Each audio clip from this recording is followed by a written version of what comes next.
Here we go, new console, new game, and it looks seriously awesome.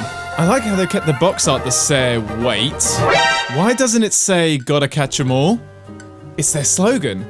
Why remove it? I've got a bad feeling about this. Hey everybody, and welcome back to the series where we look at Pokemon games and decide which game had the best features, what was the best Pokemon game, and which features kind of fell flat. I feel like I've said this already. Which game had the best features? What was the best Pokemon game? And which features kind of fell flat? Oh yeah, last time we looked at the second generation of Pokemon games, Gold, Silver, and Crystal.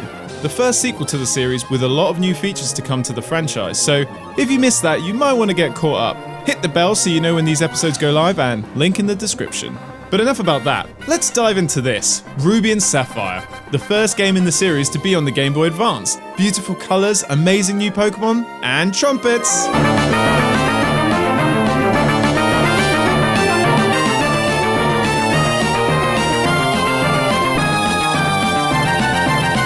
Changes in this game felt like big deal changes that would change the game as we knew it. One of the biggest changes was double battles. The first two Pokemon in your party would be sent out to fight two of the opponent's Pokemon, a whole new battle style. And subsequently, some of the moves now had the ability to attack both enemies, such as Razor Leaf or Blizzard, but some moves hit everyone, including your other Pokemon like Earthquake. So be careful, or you'll learn the hard way. This was an interesting new idea that Ruby and Sapphire really leaned on. There were lots of opportunities to have double battles, and even a double battle gym leader. A feature that came alongside this was multi-battles. These were similar to double battles, but you would team up with another trainer and you would use one of your Pokemon and they would use one of their Pokemon. But this feature only happened when you connected and battled with friends. Some serious game-changing changes were abilities. Each Pokemon has an ability that can affect combat in various ways. Abilities like Levitate would make ground-type moves have no effect. Intimidate would lower the opponent's attack when entering a battle, and Drizzle can create rain in battle. This meant that each Pokemon had additional skills to bring to the battle that could give them the upper hand. So when you chose which grass type to have in your party, you're not just thinking about typings and movesets, you're also looking at which one had the better abilities. Shroomish has a chance of poisoning or paralysing the opponent upon contact. Is that a better advantage than Seedot's speed increasing during sunshine with chlorophyll? Or Lotad's HP to increase every time it rains because of his Rain Dish ability? So much to think about, and way more variation when fighting other opponents. Not each Pokemon would be the same. Speaking of not every Pokemon being the same, Ruby and Sapphire also introduced natures, which are randomly assigned to Pokemon when it's generated. This affects the rate at which some of its stats increase. There are 25 in total, so the chances of catching the same Pokemon twice and it having the exact same nature is pretty low. You might think that this isn't that big of a deal, but trust me, there are people out there who will breed the same Pokemon over and over again until they get the right nature. No! I don't want a sassy Zigzagoon! I want a timid Zigzagoon! Right, back into the daycare you go with that Ditto. Don't give me that look. Just do it. There is no way of ensuring a Pokemon has a certain nature, it's completely random. But people spend hours, days to make sure they have a Pokemon with the right nature so their stats level up in the perfect way. Crazy? Maybe. But when battling, it can give you an edge, and that really counts. There are a lot of changes that affected the in-battle experience and improved it greatly, but there were also improvements in the game outside of battles. Being able to run rather than walking like a loser. So slow.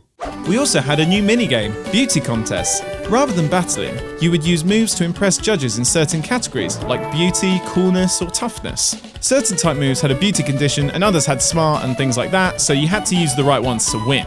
While this was a bit random in the game, I felt it gave it a different pace. It provided a new challenge for players, and more to do once you beat the main story. As always, bikes featured in Ruby and Sapphire, but with a twist. You could choose between the Acro Bike and the Mac Bike. The Acro Bike allowed you to do tricks and jump over certain obstacles in the overworld, and the Mac Bike allowed you to go faster so you could cycle up muddy slopes and cycle over cracked paths. It was fun to have a choice of style, but also as you continued your adventure, you would need to use both of them at some point, as you can't access certain points with just one bike. If you didn't want to miss out on every item, you would have to travel across the land, searching far and wide. I feel like I've heard that before. You'd have to search hard in order to find items is what I was trying to say. One of my favourite memories from Ruby and Sapphire was secret bases. Areas across Hoenn can be converted into secret bases and you can decorate the interior. Fun, right? Another thing you could do is connect with friends in the record centre on Moorville City, and afterwards their secret base would be accessible in your game. And once you defeated the Elite Four, you can battle the owner of the secret base. This would be an NPC with the same party as your friend at the time of linking the consoles. How awesome! You could connect to multiple friends and have their Pokemon to fight, and show off cool items that you bought. It was all so much fun, especially deciding what kind of secret base to go for. Me? I always went for the treehouse. You still fight 8 gyms and the Elite Four as always, but the plot centred far more on Kyogre and Groudon, more so than Gold and Silver focused on their box legendaries. Depending on which game you had, you would have a different gang to fight. Sapphire was Team Aqua, a team determined to expand the amount of water in the world, and Ruby was Team Magma. Their goal is to expand the amount of landmass in the world. Depending on who your enemy is, the other team would be your ally. Each of them ultimately wants to revive the legendary, and as you can guess, does not go well. You then have to catch either Kyogre or Groudon and save the day, but you can never catch the other What? So I can get one legendary? That just seems ridiculous. Oh, here it is. You can never catch... Yeah, you can only catch the legendary on your box. But what about getting to catch them all? See, that's probably the biggest issue with this game. Ruby and Sapphire are on the Game Boy Advance, and because it had compatibility issues with the Game Boy and Game Boy Color, there's no way of transferring Pokemon from the last 2 generations, meaning you couldn't have all 386 Pokemon on one game, and couldn't complete the National Pokedex. They did introduce 135 new Pokemon, and a total of over 200 Pokemon in the region, so it wasn't so bad, but it was a shame to not have the other Pokemon. This wasn't the only feature we saw to leave the franchise. Day and night cycles left. Time was still involved, which allowed you to grow berries in real time, but no day and night. We didn't have all the special Pokeballs from Gold and Silver, such as the Heavy Ball, but we saw some new additions like the Dive Ball, which increases the catch rate for water-dwelling Pokemon. So lost some things, but gained some new things. Overall, I'd say what we lost in this game from previous games wasn't a total loss. A shame there was no day and night cycle, but my gaming experience wasn't ruined, especially considering how much they did introduce to create more challenges in the game. And boy was this game challenging. I found the Elite Four so hard. Maybe one of the hardest. Nothing wrong with pushing your limits. It felt all the more rewarding when I finally did win. I just wish there was a way to transfer Pokemon from the last 2 regions.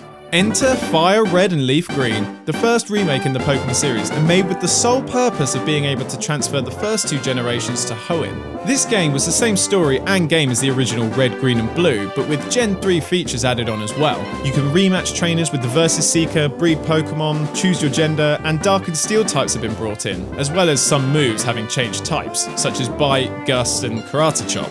Some new features were added too. When you turned your game back on, you would receive a recap of the last 4 things you did. You can receive a new Deoxys form depending on which game you had, and a new post-game story, the Sevi Islands. A bunch of small islands that can be accessed after defeating the Cinnabar Gym, but the majority of this story only happens once you defeat the Pokemon League. Team Rocket are up to something, and they didn't get the memo that you single-handedly took down the Mafia. Once they do, they make like a tree and leaf. The main purpose of these islands is to access Johto Pokemon and their legendaries, a fun new post-game mission that also served a further purpose. It was great to play the classic game with updated features and graphics, and now I can trade all these Pokemon to Hoenn. Yes! Now this generation of Pokemon games wouldn't be complete without a 3rd installment of the Hoenn region, so here you go, Pokemon Emerald. Basically the same game with some plot changes and game improvements. If 2 trainers catch your eye at the same time, you would trigger a double battle. Multi-battles occur in the story and you can fight alongside Steven. Some changes were simply to streamline the game, like all contests being held in Lily Cove. Team Magma and Aqua are against you this time, but one of the best parts is you can catch both Kyogre and Groudon, as well as both fossil Pokemon. Clearly the superior version to have because of this. Your character now has green clothes, which if you like the colour green is a bonus, I guess. Some abilities now did more than just affect battles. Flame Body would help you speed up the hatching of an egg if someone in your party had that ability. So when you have a Zigzagoon with a relaxed nature and have to breed him again, the egg hatch process won't take as long. So that's something. The 2 main additions to this game was a Rayquaza-focused plot where you would lead him to the legendaries to calm the battle. And of course, the Battle Frontier. It's the battle frontier. The Battle Frontier is a new island you can access after defeating the Elite Four, and it's made of 7 battle facilities, each led by a Frontier brain who could be challenged after certain winning streaks. One of the facilities is the classic Battle Tower, but we also see other places that challenge you and your Pokemon's knowledge, an incredibly difficult task. I love a good post-game challenge, but this was brutal. Not only were the challenges tough, but you had to win them several times over before you could even fight a Frontier brain. This made it really hard, but kept the game going a little bit longer. This game is definitely the best version to have over Ruby and Sapphire on the account of getting both legendaries, fossils, but also the Battle Frontier. This is a post-game feature that needs to stay. Gen 3 gave a lot more to the series, with double battles, secret bases, beauty contests, and the Battle Frontier, which made the game last a lot longer and made it far more enjoyable, on your own or with friends. The fact that Ruby and Sapphire were different games, with different gangs and different exclusive legendaries, made it fun, as your experience was different to your friend with the other game, as well as version exclusives, of course. Was this better than the games before it? I'd say so, but was it the best of them all? Well, to find that out, we need to move on to the next games. Diamond and Pearl. What did these games do that were better than the last? Let's find out in the next episode of this thrilling series. Gotcha! Yes, I am doing another cliffhanger. Gotta keep these episodes short and sweet. In the meantime, you can go to that subscribe button and click on it, along with the old bell so you know when these episodes come up. Thanks again to Tasty Lunch for letting me use his hilarious video. Link in the description if you want to watch the full thing. Comment what was your game of choice, Ruby or Sapphire, or Emerald, or perhaps all of them. Do you think one of the games we discussed today is the best Pokemon game ever? Tell me what you think, and I'll see you all soon. Bye-bye!